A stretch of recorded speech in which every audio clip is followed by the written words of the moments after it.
इसरो ने फिर रचा इतिहास। श्रीहरिकोटा से ब्लूबर्ड ब्लॉक 2 सैटेलाइट किया लॉन्च। अमेरिकी कंपनी एएसटी ने किया है डेवलप। इसरो के शक्तिशाली रॉकेट LVM-3 से लॉन्च किया गया सैटेलाइट। 6 अरब मोबाइल यूजर को बेहतर कनेक्टिविटी का टारगेट। इसरो के मुताबिक 6100 किलोग्राम वजन का है संचार उपग्रह। पृथ्वी की अर्थ ऑर्बिट स्थापित किया जाने वाला ये अब तक का सबसे भारी पेलॉड। ये मिशन वाणिज्यिक समझौते का हिस्सा है। सैटेलाइट को अमेरिकी कंपनी एएसटी स्पेस मोबाइल ने डेवलप किया है।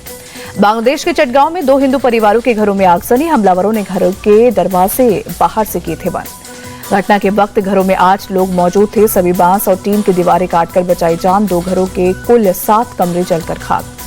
कथावाचक मुरारी बापू ने बांग्लादेश में हिंदू की दुर्दशा पर जताई गहरी चिंता। कहा, हिंदू वहां पीड़ा और नुकसान का सामना कर रहा। मुंबई में वीएचपी कार्यकर्ताओं का प्रोटेस्ट। बांग्लादेश में हिंदुओं पर हमले और दीपू चंद्र दास की मॉब लिंचिंग के खिलाफ सड़कों पर उतरे। बांग्लादेश में हिंदुओं पर हो रहे हमले के विरोध में आंध्र प्रदेश के विजयवाड़ा में प्रदर्शन। वीएचपी और हिंदू जीएसी के नेताओं और कार्यकर्ताओं ने विरोध प्रदर्शन किया। दिल्ली में इंसाफ की मांग पर उतरे प्रदर्शनकारियों का फूटा गुस्सा। बांग्लादेश हाईकमीशन की तरफ बड़ी भीड़। पुलिस ने बैरिकेड तोड़ने वालों पर लाठीचार्ज किया। ढाका में उस्मान हादी के संगठन की रैली। अपने नेता की हत्या पर इंसाफ की मांग की। कोलकाता में हिंदू संगठनों के प्रदर्शन पर लाठीचार्ज को लेकर सुधांशु त्रिवेदी का टीएमसी पर हमला। कहा, पश्चिम बंगाल में हिंदुओं को टारगेट कर रही है हिंसा। कांग्रेस नेता अधीर रंजन चौधरी ने बांग्लादेश के हालात पर जताई चिंता। बोले, खतरे में है हिंदू आबादी। भारत सरकार इससे निपटने के लिए उठाए जरूरी कदम। बांग्लादेश हिंसा पर कांग्रेस नेता दिग्विजय सिंह का विवादित बयान। बोले, जो भारत में अल्पसंख्यकों के हालात, ये उसी का रिएक्शन।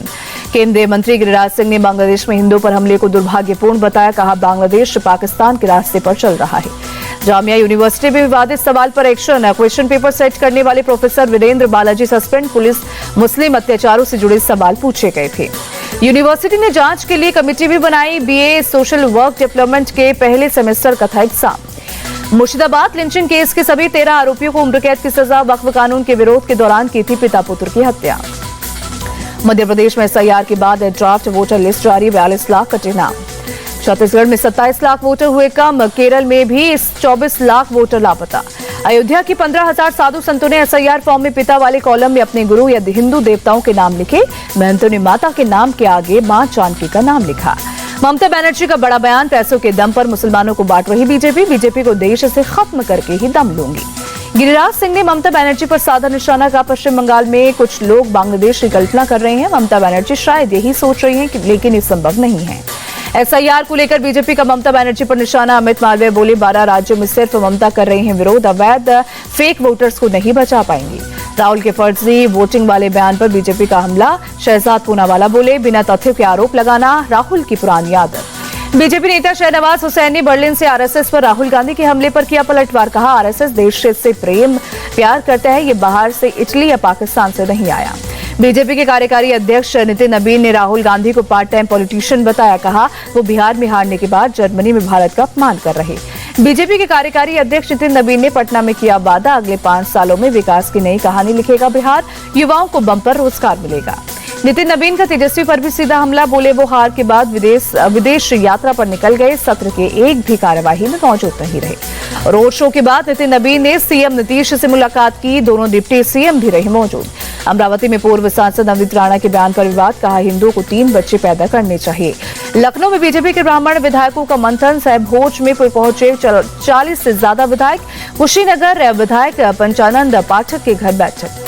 सूत्रों के मुताबिक ब्राह्मणों की आवाज उठाने को लेकर हुई चर्चा। 11 अगस्त को ठाकुर विधायकों ने भी की थी बैठक।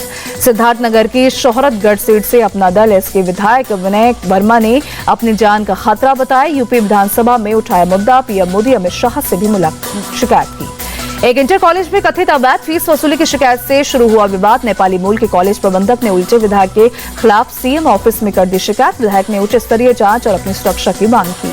छत्तीसगढ़ के एनएच रिपेयरिंग मामले में धांधली पर एक्शन। अंबिकापुर के इंजीनियर नवीन सिन्हा किए गए सस्पेंड। नेशनल हाईवे 43 पर बीटी पैच रिपेयरिंग में हुई थी धांधली। एक रात में ही उखड़ गई थी 6 करोड़ की लागत से बनी सड़क। रोड उखड़ने का वीडियो वायरल होने के बाद कार्रवाई। उन्नाव रेप केस में कुलदीप सेंगर को दिल्ली हाईकोर्ट से जमानत। उम्र कैद की सजा को किया गया सस्पेंड। पीड़िता के पिता की हत्या मामले में फिलहाल जेल में बंद रहेंगे। दिल्ली के इंडिया गेट पर धरने पर बैठे उन्नाव रेप केस की पीड़िता की मां को उठाया गया। आरोपी कुलदीप सेंगर की सजा को सस्पेंड करने के बाद धरने पर बैठे थे परिवार वाले। रेप पीड़िता की बहन ने परिवार पर खतरे की जताई आशंका। कहा, अगर उसे रिहा कर दिया गया तो हमें जेल में डाल दो, कम से कम हमारी जान तो सुरक्षित रहेगी। कुलदीप सेंगर की सजा सस्पेंड करने पर भड़की निर्भय की मां। कहा, यह पीड़िता के संघर्ष के साथ अन्याय। भारत का एयर डिफेंस सिस्टम होगा और मजबूत। Akash next generation air defence missile system का यूजर इवोल्यूशन ट्रायल रहा सफल। कनाडा के टोरंटो में भारतीय महिला हिमांशी खुराना की हत्या आरोपी के खिलाफ वारंट जारी। अब्दुल गफूरी की तलाश में जुटी पुलिस। भारतीय वाणिज्य दूतावास ने हत्या पर जताया दुख। पीड़ित परिवार के प्रति व्यक्त की संवेदना। कहा, मामले को लेकर लगातार स्थानीय अधिकारियों के संपर्क में है।